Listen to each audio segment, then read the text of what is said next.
Hello and welcome back to the Nasty Metal production channel here at YouTube, and welcome to another Wednesday review.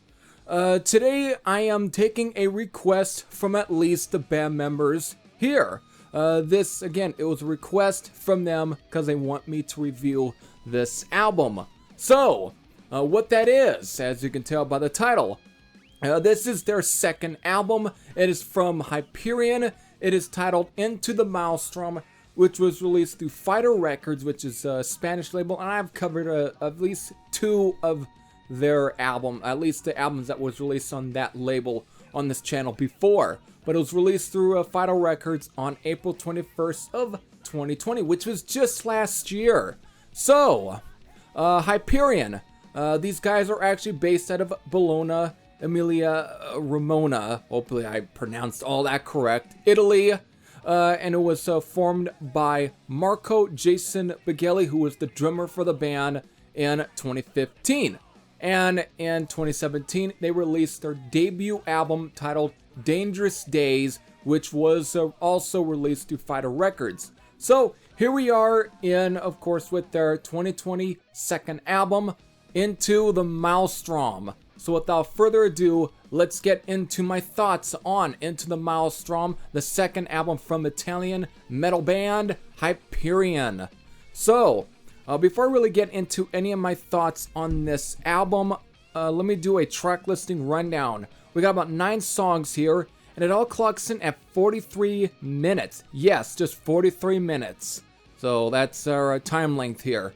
So these 9 songs are the title track, Ninja Will Strike, Drill a Killer, The Maze of Polybius, From the Abyss, Bad Karma, Fall After Fall, The Rise of Heroes, and then finally Bridge of Death. So there's your 9 songs. Wow.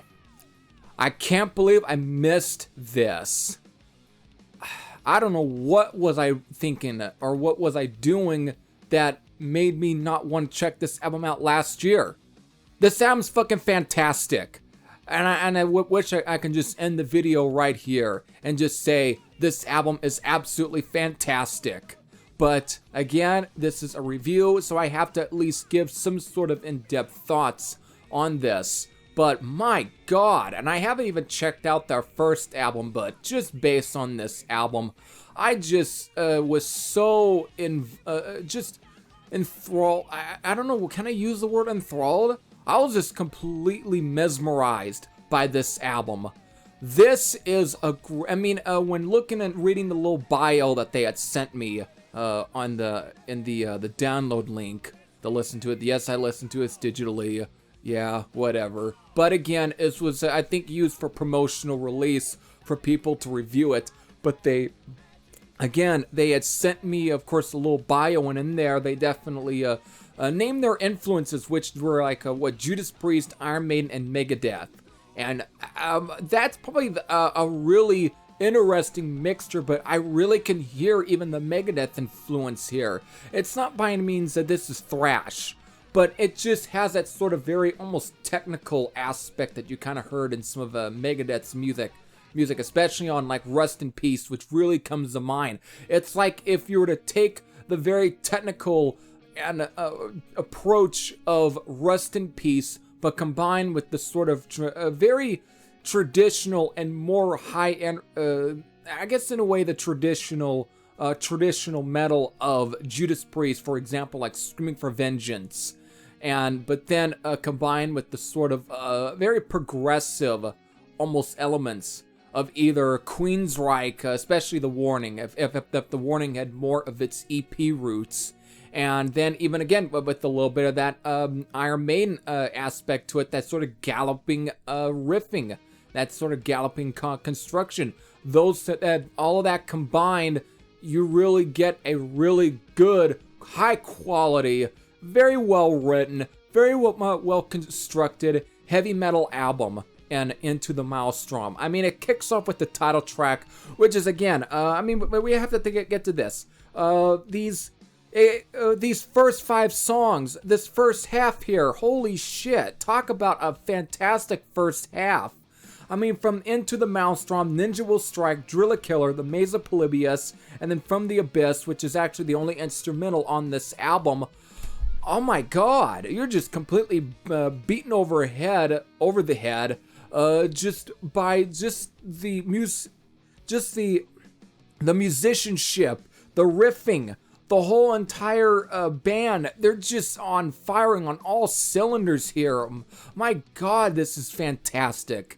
And again, it's a really great beginning of 5 songs. Like, my god. Just fantastic. And that's not to say that the second half is any bad or anything. No, second half is pretty good. But I think the one track though, I mean, Fall After Fall is great. That's probably the closest to a straight up traditional metal track in the sort of vein of like either Judas Priest or so on. It's a really good track too, though. Or actually, maybe at times Accept. I can hear a little bit of Accept here and there in terms of its riffing, its beat and pacing. It's got that sort of staccato feel to it. Again, it's a really good track too. It's very ballsy sounding, but it's a good song. Though I'm wondering if this one takes on a very sort of sports-like lyrical content. Wait, I'll get to some of the lyrics here. There's definitely some I really want to talk about. Not that they're bad, but it's just ones that really strike at me, because I actually am very familiar with the lyrical content for some of these 2 songs here. But Fall After Fall, I think I'm warning, seems to take on like a sports style, because after its riff, we get what's like a bell ringing. Wondering if it's a sort of relation to like talking about either boxing or wrestling. I don't know, but that's one thing I think of, because those are the 2 spots I know that really uses the ring bell. all right. But still, it's a great track though. But I think the crown jewel of the second half though has to be the 9-minute epic, The Ride of Heroes. Again, you want to talk about their progressive elements and that sort of Iron Maiden influence as well. It's definitely found in the Ride of Heroes, and it's a fantastic track. The way it begins, again, what a fantastic song. I don't have to really say anything more about it. If you want to hear this track, for instead of me talking about it, you just have to hear it for yourself. This is a very well constructed 9-minute song. It's great. But so since on the topic of lyrics, finally, let's get to the 2 songs I really want to talk about that have lyrics on. I'm very much, at least the lyrical idea or the story around them. I am very familiar with these 2. One is Driller Killer, which I'm wondering if it's inspired. It has to have been inspired by the 1979 film from director Abel Ferrara, or even the director who actually plays the fucking main protagonist in the film. Goes around basically. He's that's a painter, but he again has so many issues. He actually ends up going around town with a fucking drill and just starts killing people. So I'm wondering if it's had to have been inspired by that film. Again, I've known about that film for years, so, and of course, I know about Abel Ferrara anyways, the director, but I'm wondering if it had to be inspired by that. And that's the only thing. I mean, listening to some of the lyrics in the track, it makes me really wonder if they must have been, they must have seen the Driller Killer film. That's fucking great. That's one of the best things I have to say about the album in terms of some of the lyrics. That just really that completely pop out at me. It's like, goddamn, to hear a traditional heavy metal band actually singing about again, one of the, in a way, I don't know if you could say obscure, because it should be known at this point of, again, slasher film from the late 70s. Fantastic. Then finally, the last track I really want to talk about with its lyrical is The Maze of Polybius. I'm wondering if this track is inspired by the urban legend that surrounded what many people believe to have been a real arcade game in 1981 that actually has its roots in Portland, Oregon. So I'm on the Wikipedia page because I want to give you at least a good idea of the story that apparently must have inspired the track The Maze of Polybius here. But Polybius is an urban legend that emerged in early 2000, so I guess the story must have broke at least during this time. But I'm reading off the Wikipedia page here. Again, concerning a fictitious 1980s arcade game, the legend, of course, describes The legend describes the game as part of a government-run crowdsourced psychology experiment based in Portland, Oregon, during in 1981. Gameplay supposedly produced intense psychoactive and addictive effects in the player.